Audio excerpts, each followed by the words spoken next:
What you seek is seeking you. At first glance, this quote feels gentle, even comforting. A pretty sentence to put on a poster or repeat when we're lost. But if you pause long enough to feel its weight, you realize it carries a hidden depth, one that many of us overlook. We often think this quote is about sitting back and waiting for things to happen. That our dreams will magically find us, as long as we manifest them with enough optimism. But that's not what it means. This quote is not passive. It's a call to alignment. What you seek is seeking you as an invitation to examine who you are while you search. Because life doesn't give you what you want. It gives you what you are ready for. What your energy, choices, and courage are in harmony with. We keep saying we want love, but do we love ourselves deeply enough to hold real intimacy? We say we want freedom, but do we still chain ourselves to old patterns, old fears, and other people's expectations? We say we want peace, but do we keep feeding on conflict, noise, and the drama that keeps us comfortably distracted? This quote whispers, you don't have to chase what's truly meant for you. But you do have to become the version of yourself who can receive it. What you seek is seeking you is not about destiny floating toward you in a straight line. It's about resonance. About becoming a living magnet for the life you keep imagining. When I first read it, I thought it meant my dreams would simply appear if I thought about them enough. I thought I could keep hiding from my wounds, keep shrinking to fit in, keep betraying my own voice, and somehow still receive everything my soul was quietly craving. But life isn't a vending machine. It's a mirror. It reflects your readiness back to you in subtle and surprising ways. Sometimes in the form of opportunities. Sometimes in the form of closed doors.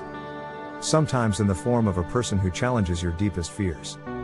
The hidden meaning behind this quote is that the work is not in the external chase, it's in the internal becoming. It's in the way you show up when no one is clapping. In the choices you make when no one is watching. In the standards you hold for yourself, even when it's uncomfortable. What you seek is seeking you asks, are you living as if you already deserve what you want? Or are you still waiting to feel ready, perfect, validated? Most of us think we have to get before we become. We want to get love so we can feel worthy. We want to get success so we can finally feel confident. We want to get peace so we can finally rest. But the truth is the opposite. We become worthy first, by treating ourselves with respect. We become confident first, by honoring our voice before anyone else does. We become peaceful first, by releasing the battles that are not ours to fight. When you embody what you want, life shifts to match that frequency. This isn't magic. It's not wishful thinking. It's the quiet law of alignment. What you seek is seeking you as an invitation to stop outsourcing your power. To stop waiting for external permission to live your life fully. To start practicing what you believe in today, even if it's messy and imperfect. It means showing up for yourself as if you are already living that future version. Speaking the truth that scares you. Creating the art that feels vulnerable. Setting the boundaries that honor your peace. It's easy to dream. Much harder to prepare for the dream by growing into the person who can hold it without collapsing. When I finally understood this, I realized why so many things I thought I wanted never arrived. I wasn't ready to hold them. I wasn't aligned with them. I hadn't yet become the version of me who could truly receive them. So now, when I feel impatient, when I feel the urge to force life to move faster, I remember, if what I seek is truly seeking me, my only job is to keep becoming the most honest version of myself. To keep clearing the noise. To keep dropping the masks. To keep softening the places I've hardened. To keep healing the parts I've avoided. Because what you seek cannot find you if you are hiding behind armor. What you seek cannot land if you are living in a story of scarcity, fear, or self-rejection. What you seek is seeking you is not a passive comfort. It's an active practice. It asks you to live each day as a bridge to your deepest desires. Not as an endless waiting room. Not as a performance for approval. Not as a rehearsal for someday. You don't have to be perfect. You don't have to have it all figured out.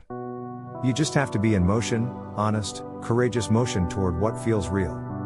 So today, instead of asking, when will my dream arrive? Ask, how can I align with it more deeply today? Instead of asking, why hasn't it found me yet? Ask, what parts of me are still close to receiving it? This is the hidden meaning behind the quote.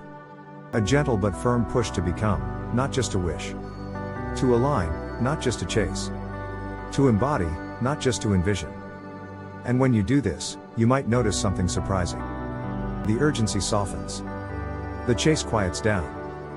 You stop begging life for signs, because you become the sign. You stop waiting for love to knock on your door, because you become love in action. The more you live in alignment, the more life responds in mysterious ways. Doors you couldn't force open suddenly swing wide. People who reflect your truest self appear. Opportunities that once felt out of reach unfold without struggle. What you seek is seeking you is not about sitting still and waiting. It's about trusting that as you transform, what is meant for you moves closer. So next time you see this quote, don't just nod and scroll past. Pause. Ask yourself, who am I becoming in this moment? Am I living as an invitation to what I desire? Am I brave enough to release what doesn't match my vision, even if it feels safe?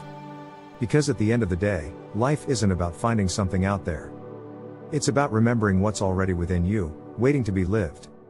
What you seek is seeking you, but only if you dare to seek yourself first.